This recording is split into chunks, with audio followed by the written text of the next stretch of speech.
Bible में लिखल बा, ऐसनो रास्ता होखे त आदमी के बोझ लागेला, मगर आखिर में मौवतिये मिलेला। ए घड़ी आप TWR इंडिया से प्रसारित कार्यक्रम जिंदगी का राह देखतनी। ई कार्यक्रम मौत से जिंदगी की ओर आपके ले जाए बदे हवे। कृपा करके देखी सुनी, ताकि परमेश्वर आपकी जिंदगी का रास्ता बतावे वाला ठहरस। हाँ मित्र, ई अध्याय इफिसियों के पत्री के सिद्धांतिक भाग के अंतिम अध्याय है। हमने के सीखनी हाजा कि कलीसिया एगो देही है, कलीसिया एगो मंदिर, और अब हमने के पढ़े के कि कलीसिया एगो रहस्य भी है। हम रोवा के बतावे चाहतानी कि यदि हमने के कहतानी जा कि कलीसिया एगो रहस्य है, तो एकर का मतलब बा।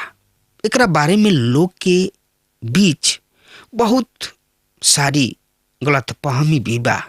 रहस्य एगो ऐसन चीज है जौन की एकरा पहले कबहुओ प्रकट ना कइल गइल। दूसरा समूह पौलुस के वक्तव्य पर जोर देताने। वो अपना रहस्य के हमरा ऊपर प्रकट कइलन। एकरा के एगो छोट बंटवारा भी कहल जा सकता। पेंतीकोस्त के दिन में कुछ भइल। वही दिन पवित्र आत्मा विश्वासी सबके देह के बनावे शुरू कैलन।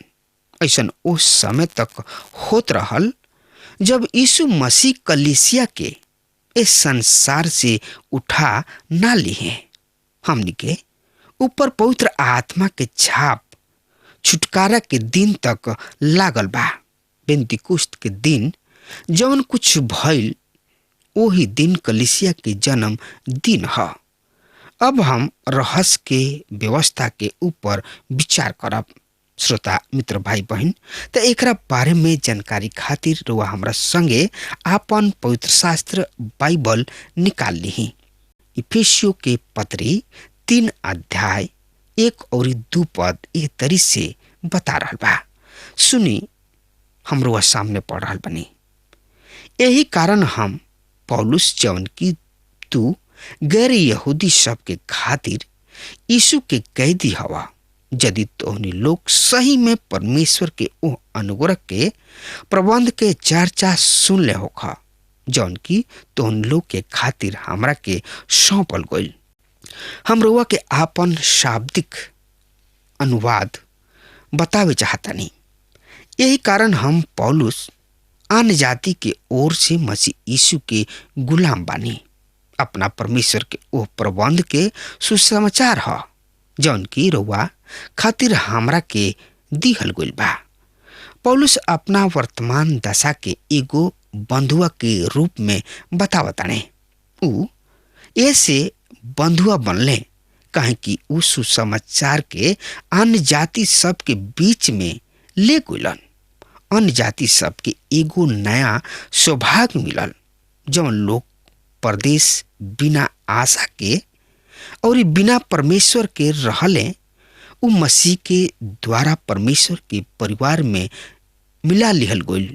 पौलुस उन्हीं लोग के खातिर प्रार्थना विनती करताने, लेकिन ओकरा पहले उस सेवकाई के बारे में बातचीत करताने।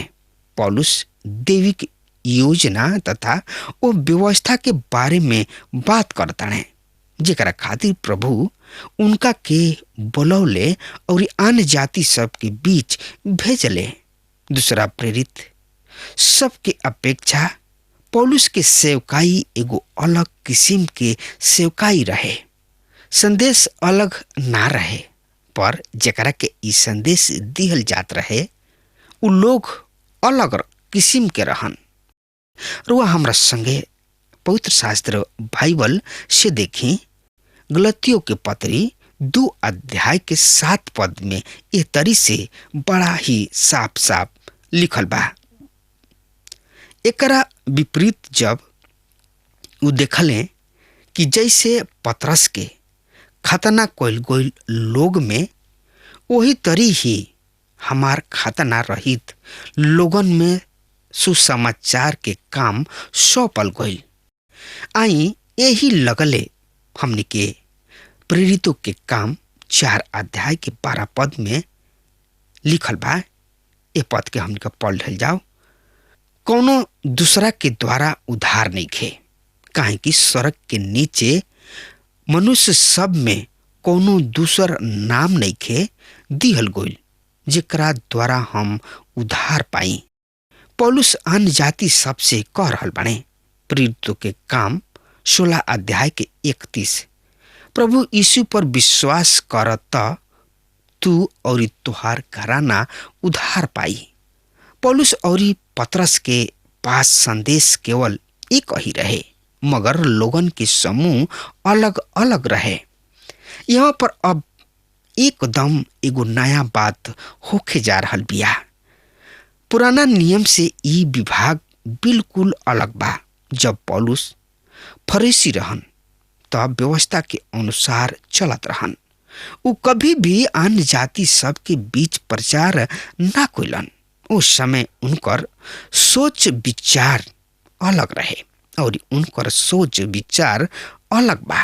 पौलुस अन्य जाति सब के बीच एगो मिशनरी हवे। एकर ई मतलब नइखे कि परमेश्वर की उद्धार के तरीका बदल गइल। पौलुस यहाँ पर यीशु मसीह के बलिदान के ओर संकेत कर रहल बने। अब वो अपना नया विचार के पेश करे जा रहल बने। त श्रोता मित्र भाई बहन ध्यान से सुनब और समझब और अपना पवित्र शास्त्र में देखब, पढ़ब, सुनब। तो एकरा बारे में जानकारी खातिर रुआ हमरा संगे आपन पवित्र शास्त्र बाइबल निकाल लेनी। हाँ, तो ओमे देखी इफिसियों के पत्री 3 अध्याय के 3 और 4 पद ये तरी से बतावता। अर्थात उ रहस्य जौन की हमरा पर प्रकाशन के द्वारा प्रकट कइल गइल, जैसे कि हम पहले ही संक्षेप में लिख चुकल बानी, जेकरा के पढ़ के तू जान सकताड़ा कि हम मसीह के रहस्य के कहवा तक समझतानी। 5वां पद में वो स्पष्ट करतानी कि प्रकाशन हमरा के मन परिवर्तन के समय मिलल, जब हम कलीसिया के सतावे जात रही त राह में हमरा के प्रभु के प्रकाशन मिलल। कलीसिया मसीह के देही है। पौलुस ये बात के जानले कि परमेश्वर कुछ नया करे जा रहल बड़े। कलीसिया के अस्थिरता, अस्तित्व पेंतीकोस्त के दिन सामने रुआ ई मत कहीं पेंतीकोस्त के दिन कलीसिया के स्थापना भइल। हम फिर से दोहरावे चाहतानी, रहस्य परमेश्वर की ओर से गुप्त बात है। ये बात के पुराना नियम में प्रकाशित नइखे कइल गइल, इससे लोग एकरा बारे में ना जानेलन।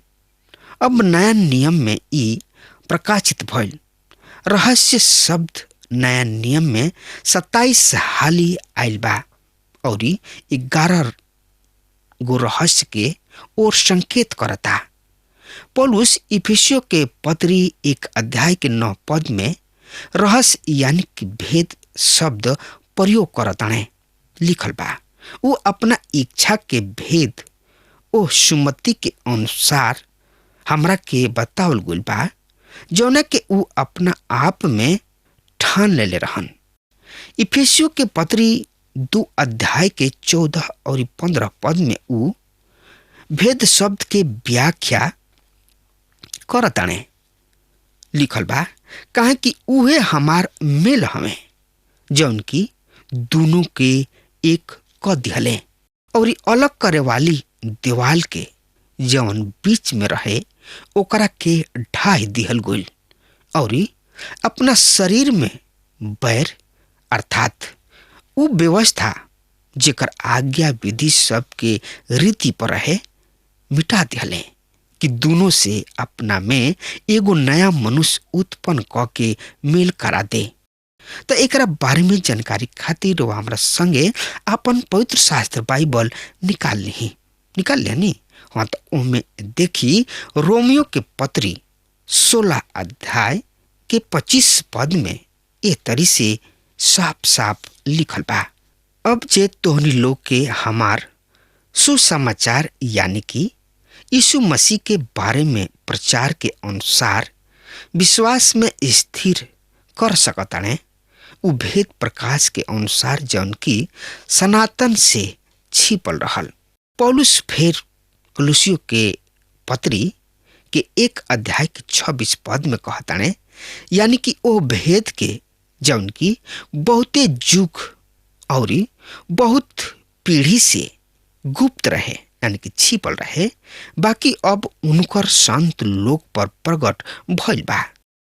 हम यहाँ पर रउआ से एगो बात औरी भी कहे चाहतानी कि भेद के मतलब गुप्त जौन की पुराना नियम में प्रकट नहीं खे। यदि यहाँ पर प्रकट नहीं खे मतलब वहाँ पर नहीं खन। अब कुछ घड़ी रहस्य के परिभाषा पर ध्यान हमनी के देवे के।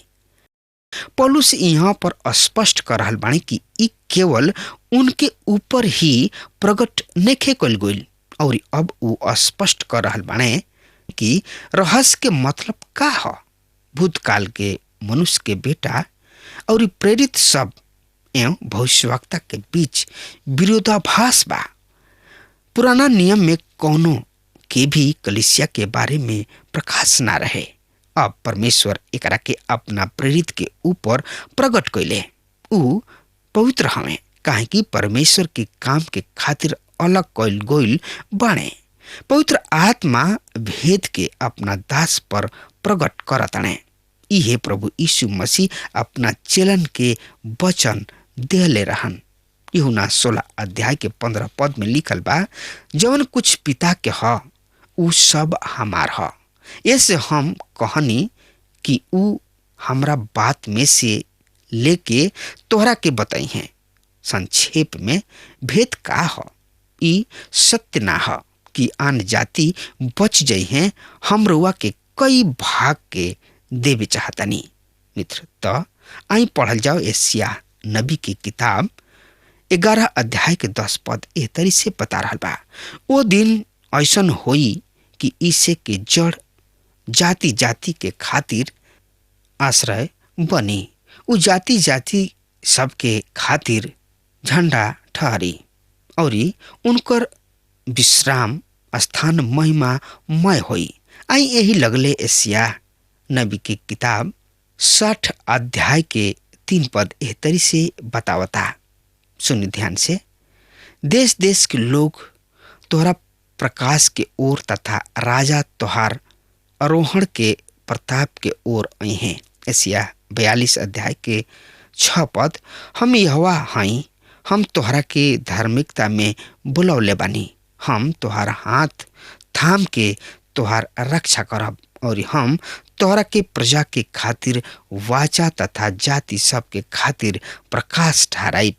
जकरिया 2 अध्याय के 11 पद, ओ दिन अनेक जाति सब यहोवा के आ मिले हैं और हमार प्रजा हो जाई हैं। तब हम तोहरा बीच वास करब और तू जान लेब कि सेना सब के यहोवा हमरा के तोहरा किने भेज ले बाड़न। मलाकी की किताब 1 अध्याय के 11 पद एह तरी से बतावता, काहे कि उद्यांचल से लेके अस्तांचल तक जाति जाति में हमार नाम महान हुई और हर एगो स्थान में हमारा नाम पर धूप जरावल जाई और शुद्ध अन्न बलि चढ़ावल जाई। काहे कि जाति जाति में हमार नाम महान हुई। सेनाओं के यहोवा के वचन इहे ह। यदि रहस्य ई नइखे कि आन जाति बची हैं तो रहस्य का ह? कृपया एकरा ऊपर ध्यान दही। रहस्य ई रहे कि आन जाति और इस्राएली एक ही जगह पर राखल जाओ। यीशु मसीह में विश्वास के द्वारा दोनों जाति एक देह है, जौन की कलीसिया है।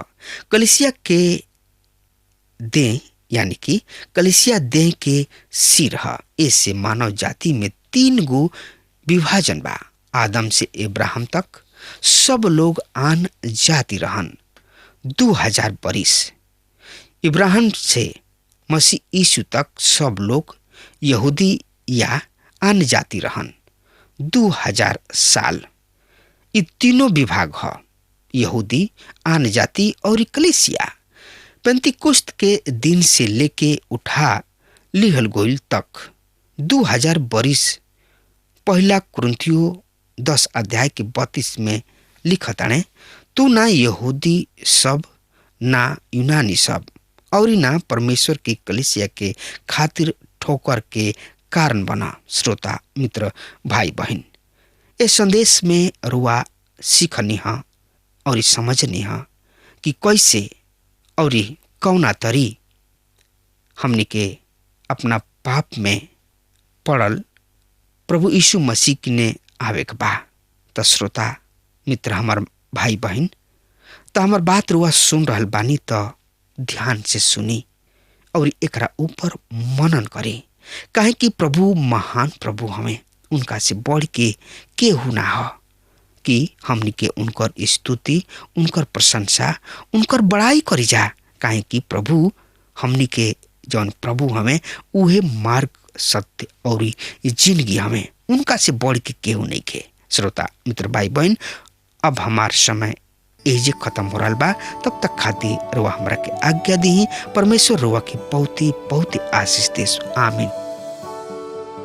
हमके विश्वास बा कि ई कार्यक्रम आप सब खातिर फायदेमंद सिद्ध भइल हुई। हम चाहतनी कि आप सब अपन अपन आशीष हमरों से बांटी।